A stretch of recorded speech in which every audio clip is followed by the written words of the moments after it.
Hello friends, welcome to my YouTube channel right to education में मर्जी। तो friends, यहाँ पर हम बात करने वाले यूपी डीएलएड 2022 और 24 के सेशन को लेकर। तो आपको पता है कि इसका फॉर्म जो ऑनलाइन भरना स्टार्ट हो जाएगा वो आपके 15 जून से फॉर्म जो है वो भरने स्टार्ट हो जाएंगे। तो इसके संबंध में कुछ महत्वपूर्ण जो है बातें जो है यहाँ पर डिस्कस करेंगे। यहाँ पर क्या है कि पिछली बार की अपेक्षा जो है इस बार जो है वो आपके आवेदन शुल्क जो है वो बढ़ाए गए हैं, तो उसको हम देखेंगे।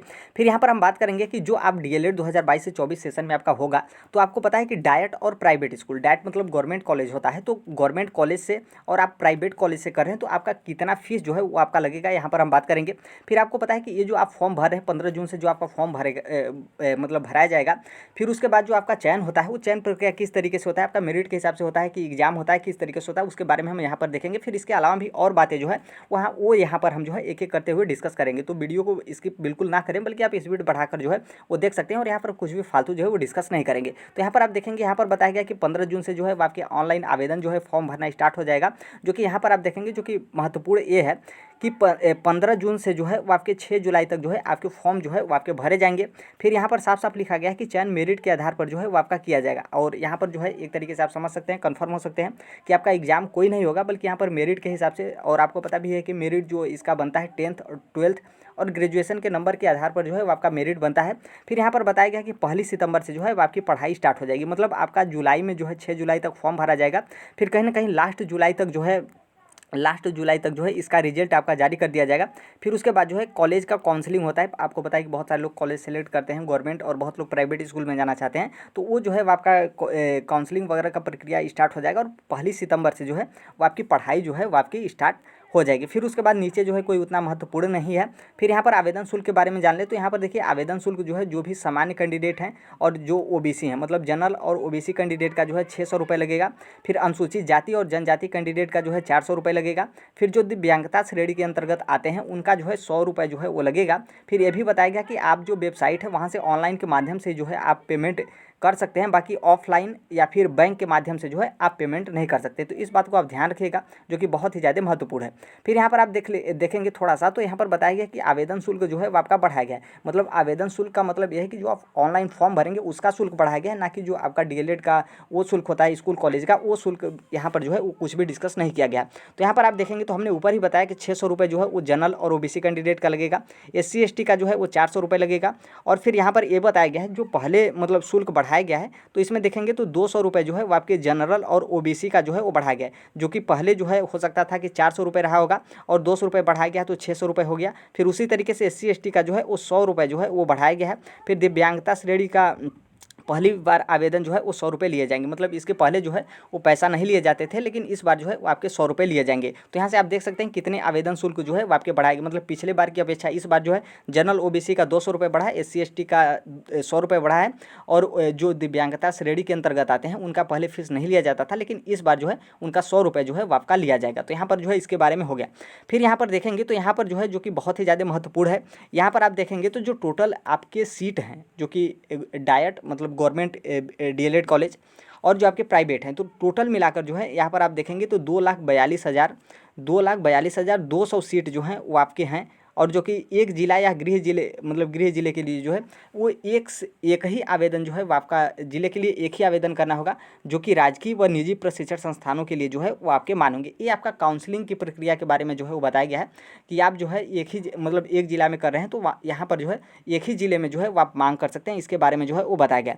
फिर यहाँ पर देखेंगे तो यहाँ पर परसेंटेज का मामला जो है वो यहाँ पर किया गया है कि आवेदन को स्नातक परीक्षा में 50% अंकों के साथ जो है वो आपका उत्तीर्ण होना है। फिर आरक्षित वर्ग के अभ्यर्थियों को जो है वो न्यूनतम अंकों में 5% जो है वो आपके छूट मिलेगी। तो ध्यान रखिएगा, क्योंकि आपको पता है कि यूपी का जो डीएलएड होता है, इस बात को जो है बहुत सारे लोग कन्फ्यूजन होते हैं। यूपी का जो डीएलएड होता है वो ग्रेजुएशन इसमें कंपलसरी होता है, मतलब ग्रेजुएशन के बाद ही यूपी का डीएलएड कर सकते हैं। बाकी अदर स्टेट या फिर सेंट्रल गवर्नमेंट का जो डीएलएड होता है, मतलब सेंट्रल गवर्नमेंट की वैकेंसी में जो डीएलएड की मांग करते हैं, तो वहाँ पर जो है वो आपके 12th के बाद जो है वो आपके डीएलएड की मांग करते हैं। लेकिन यूपी में जो है वो आपका ग्रेजुएशन होना कंपलसरी है। तो इस बात को आप ध्यान रखिएगा, क्योंकि अदर स्टेट में ग्रेजुएशन नहीं चाहता है डीएलएड के लिए, लेकिन यूपी में बिना आप ग्रेजुएशन के डीएलएड नहीं कर सकते हैं। तो इसलिए जो है वो आप यूपी का डीएलएड करें, जिसके बारे में हम बात करें, तो आपका ग्रेजुएशन में जो है वो आपका 50% होना चाहिए, जो कि मतलब आरक्षण के श्रेणी में नहीं आते हैं तब, और रिजर्वेशन के श्रेणी में आते हैं तो आपको 5% जो है वो आपका छूट मिलेगा। मतलब आपका 45% जो है वो आपका होना चाहिए। तो इस बात को आप ध्यान रखिएगा। तो तो यहाँ पर जो है फिर यहाँ पर जो है इसके बारे में हो गया। फिर यहाँ पर देखिए क्या है कि यहाँ पर फीस के बारे में जो है वो बताया गया है। तो देखिए क्या है कि आपको पता है कि डीएलएड जो है वो आपका 2 साल का होता है। अब 2 साल में जो है वो आपके 4 सेमेस्टर होते हैं, लेकिन यहाँ पर 2 सेमेस्टर का 1 साल होता है। तो यहाँ पर साफ साफ बताया गया कि आप डाइट से करेंगे तो प्रतिवर्ष प्रशिक्षण शुल्क जो है वो 10,200 रुपये जो है वो आपको देना पड़ेगा। मतलब 1 साल का 10,200 रुपये, फिर अगले साल का भी जो है वो आपका 10,200 रुपये सिर्फ और सिर्फ फीस बताया गया। बाकी इसके अतिरिक्त प्रैक्टिकल वगैरह का जो है वो डिस्कस नहीं किया गया। तो यहाँ पर आप देख सकते हैं डाइट के लिए मतलब गवर्नमेंट से आप बीएड करना चाहते हैं, अरे सॉरी डीएलएड करना चाहते हैं तो आपका 10,200 रुपये जो है वो फीस लगेगा। जबकि यहाँ पर निजी मतलब प्राइवेट स्कूल से करना चाहते हैं तो 41,000 रुपये जो है वो आपका प्रति ईयर लगेगा, मतलब प्रति साल 41,000 पहले साल और अगले साल भी जो है वो आपका 41,000 लगेगा। हालांकि यहाँ पर जिस तरीके से गवर्नमेंट की जो गाइडलाइन होती है या फिर फीस बताया गया है उसके बारे में यहाँ पर जो है वो आपका फीस का डिस्कस किया गया है। बाकी प्राइवेट वाले आपको पता है कि थोड़ा सा अधिक तो आपके लेते ही हैं। तो यहाँ पर जो है ये टोटल फीस है, मतलब गवर्नमेंट से आपका 10,200 रुपये 1 साल का लगेगा, फिर अगले साल का भी इतना ही लगेगा, फिर प्राइवेट में भी जो है यही है 41,000 आपका पहले साल लगेगा, फिर 41,000 भी जो है वो आपका अगले साल जो है वो लगेगा। बाकी इसके अलावा भी कुछ प्रैक्टिकल तो असाइनमेंट का इस तरीके का शुल्क जो है वो बहुत ज़्यादा लगता है। लेकिन जो टोटल फीस है सिर्फ और सिर्फ फीस जो है वो आपका यहाँ पर 10,200 और 41,000 रुपये जो है वो आपके प्रति ईयर जो है वो आपके लगेंगे। ध्यान रखिएगा सेमेस्टर वाइज मतलब यहाँ पर 41,000 नहीं है बल्कि 1 साल का है, मतलब 2 सेमेस्टर का आपका 41,000 लगेगा, फिर 2 सेमेस्टर का आपका 41,000 लगेगा। तो इस बात को जो है वो आप ध्यान रखिएगा। फिर यहाँ पर यह भी बताया गया कि जो भी अल्पसंख्यक संस्थान है उसमें जो है 50% सीट जो है वो स्वयं प्रवेश के लिए जो है वो आप कार्रवाई जो है वो कर सकते हैं। तो इसके बारे में जो है वो बताया गया है। बाकी वहाँ पर जो है आपकी फ़ीस के बारे में हो गया। और यहाँ पर आप ध्यान रखिएगा जो कोई भी मतलब प्राइवेट से भी आप डीएलएड करना चाहते हैं तो आपको जो है वो इसमें फॉर्म जो है वो भरना कंपलसरी। इस बात को आप ध्यान रखिएगा। ऐसा नहीं है कि आप जिसको फॉर्म भरना है वो मतलब गवर्नमेंट डाइट से ही जो है वो करेंगे, प्राइवेट से भी आप करेंगे तो भी जो है आपको फॉर्म भरना पड़ेगा। कुछ लोग जो है कहते हैं कि बिना फॉर्म भरे भी हो जाता है, लेकिन आप भर देंगे तो सही रहेगा, क्योंकि आगे यदि हो सकता है कि कुछ दिक्कत या फिर प्रॉब्लम वगैरह हो गया तो आपका 1 साल जो है वो बर्बाद हो जाएगा। तो इसलिए आप 600-400 रुपये के लिए यदि आप डीएलएड करना चाहते हैं तो इसके लिए बिल्कुल आप संकोच ना करें, आप जो है जाकर फॉर्म भर दें जब से जो है जब ऑनलाइन फॉर्म भरना स्टार्ट हो जाएगा तब। फिर यहाँ पर आप देखेंगे तो यहाँ पर वहीं बताया गया है 2,41,000 सीटों पर जो है आपकी दाखिला होगी, जो कि इसमें कुछ महत्वपूर्ण बातें जो है जो दिया गया है तो उसको हम देख लेते हैं। यहाँ पर आप देखेंगे तो यहाँ पर बताया गया है कि डीएलएड के बारे में तो 67 जो है वो आपके शिक्षा एवं प्रशिक्षण संस्थान है, मतलब डाइट जो कि गवर्नमेंट कॉलेज इसको आप बोल सकते हैं। 10,600 जो है वो यहाँ पर सीट है और 3,087 जो है वो आपके निजी मतलब प्राइवेट डीएलएड कॉलेज हैं, जिसमें यहाँ पर आप देखेंगे तो 2,30,000 जो कि यहाँ पर 2,41,000 टोटल सीट जो हैं वो आपके प्रवेश हो जाते हैं, जो कि परीक्षा नियामक जो ये मतलब परीक्षा नियामक प्राधिकारी हैं जो पीएनपी हैं इनके द्वारा इसका मतलब देख रेख में इनके द्वारा जो है आपके आवेदन वगैरह लिए जाते हैं, काउंसलिंग वगैरह किए जाते हैं। तो यहाँ पर जो है कल ही जो है इसका विज्ञप्ति वगैरह जारी कर दिया गया था, तो यहाँ पर जो है उसके बारे में जो है वो आपके बताया गया।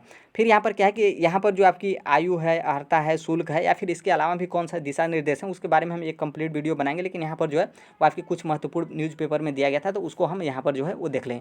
तो यहाँ पर देखिए क्या है कि यहाँ पर जो है वो आपको पता है कि पहली बार जो है वो डीएलएड में ईडब्ल्यूएस कैंडिडेट को जो मतलब आर्थिक जो जनरल कैंडिडेट के होते हैं, आर्थिक रूप से कमज़ोर होते हैं, तो उनके लिए भी जो है वो पहली बार जो है वो आपके यहाँ पर आप देखेंगे तो यहाँ पर बताया गया कि पहली बार लागू किया जाएगा ईडब्ल्यूएस कोटा, जो कि अभी तक डीएलएड में नहीं ईडब्ल्यूएस रिजर्वेशन मिलता था, लेकिन इस बार जो है वो आपके ईडब्ल्यूएस कैंडिडेट को भी जो है वो रिजर्वेशन मिलेगा। तो जो कोई भी जनरल कैंडिडेट का मतलब जनरल कैंडिडेट का व्यक्ति हो, मतलब जनरल कैटेगरी के आप हों और आप ईडब्ल्यूएस के अंतर्गत मतलब आप इसके लिए ईडब्ल्यूएस के लिए आप एलिजिबल हैं, तो बिल्कुल आप ईडब्ल्यूएस का सर्टिफिकेट जो होता है वो आप बनवा लें, क्योंकि आप बनवा लेंगे तो आपको कुछ न कुछ ज़रूर जो है वो आपको लाभ जो है वो आपको मिलने वाला है। तो इस बात को आप ध्यान रखिएगा। क्या होता है कि बहुत सारे लोग सोचते हैं कि छोड़ो हटाओ इसमें मिलेगा या फिर नहीं मिलेगा, लेकिन यहाँ पर साफ साफ लिखा गया है कि पहली बार जो है वो आपको डीएलएड में भी जो है ईडब्ल्यूएस कोटा के व्यक्ति को जो है वो लाभ दिया जाएगा। तो कहीं ना कहीं इस तरीके से लाभ मिला है तो आप बिल्कुल जो है इसका लाभ जो है वो उठा सकते हैं। बाकी यहाँ पर फीस के बारे में भी यहाँ पर बताया गया कि 10,200 रुपये, बाकी 41,000 रुपये जो है वो आपके निजी कॉलेज के, जो कि हमने ऊपर जो है वो बता दिया है।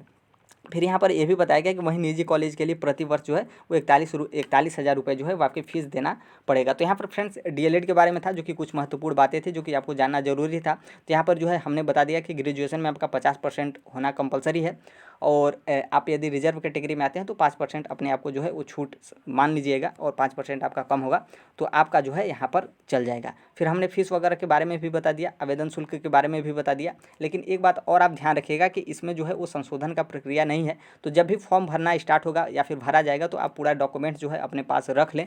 बिल्कुल ऐसा ना हो कि मतलब कुछ डॉक्यूमेंट्स नहीं है फिर भी आप फॉर्म भर रहे हैं, तो यदि देखिए कोई मिस्टेक हो जाता है तो क्योंकि इसके बाद आपको डीएलएड में पढ़ना पड़ता है तो वो आपका मिस्टेक बराबर चलता ही जाता है, फिर कोई उसमें संशोधन नहीं हो पाता है। तो इसलिए आप फॉर्म भरें तो जो है वो क्लियर भरें। तो इस बात को आप बिल्कुल जो है वो ध्यान रखिएगा। बाकी देखिए इसके संबंध में जो कोई भी अपडेट वगैरह होता है तो हम जो है वो शेयर कर देंगे। यदि आप अभी तक चैनल को सब्सक्राइब नहीं किए तो बिल्कुल कर लीजिएगा। मिलते हैं अगले नेक्स्ट वीडियो में, तब तक के लिए thank you, bye bye, take care, all the best. Thank you for listening, God bless you all, thank you.